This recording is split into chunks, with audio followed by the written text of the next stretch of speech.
Dobrý deň, dnes sa nachádzame v Dubnici nad Váhom spoločnosti HF Slovakia, kde sme mali tú česť vyrobiť a navrhnúť baliaci stroj presne podľa požiadaviek zákazníka.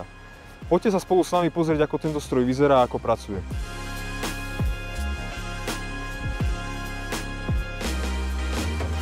Spoločnosť HF Slovakia patrí do celosvetovej skupiny HF Mixing Group a sú popredným dodávateľom v gumárenskom priemysle.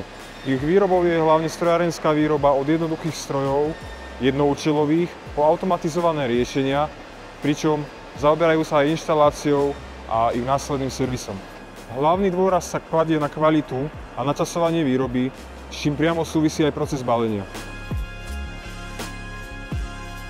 Zákazník pôvodne dopytoval bežné komerčné riešenie, ktoré však nevyhovovalo všetkým jeho požiadavkám. Tovar, v tomto prípade paleta, bol doteraz balený pomocou 2 zamestnancov, čo nebolo ani efektívne, ani bezpečné. Hlavnou prioritou zákazníka bolo, aby tovar, paleta, bol celý čas na lyžinách vysokozdvižného vozíka a aby stroj obsluhovala jedna osoba. Preto padlo rozhodnutie na individuálne riešenie pomocou stroja Wrapping Ring, horizontálneho ovinovacieho stroja s priemerom kruhu 2,2 metra.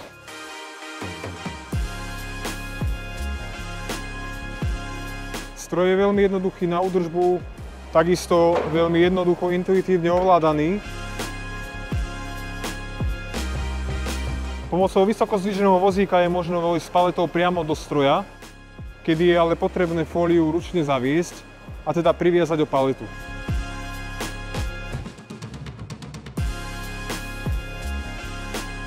Počas ovinovania je možné s paletou pozdĺžne hýbať dopredu a dozadu, tak aby sa na palete vytvorila celistvá a súvislá vrstva prekryvu stretch fólie.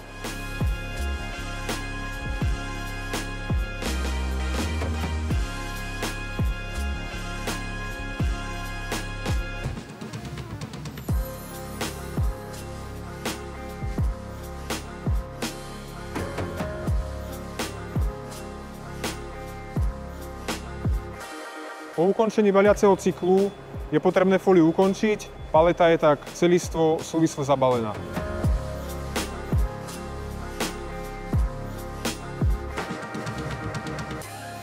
Návrh a výroba špeciálneho individuálneho baliaceho stroja je komplexný proces, ktorý v sebe zahŕňa niekoľko krokov. A takto vyzerá výsledok úspešnej spolupráce so spoločnosťou Verent, jediným výrobcom baliacich a paskovacích strojov na Slovensku a v Českej republike.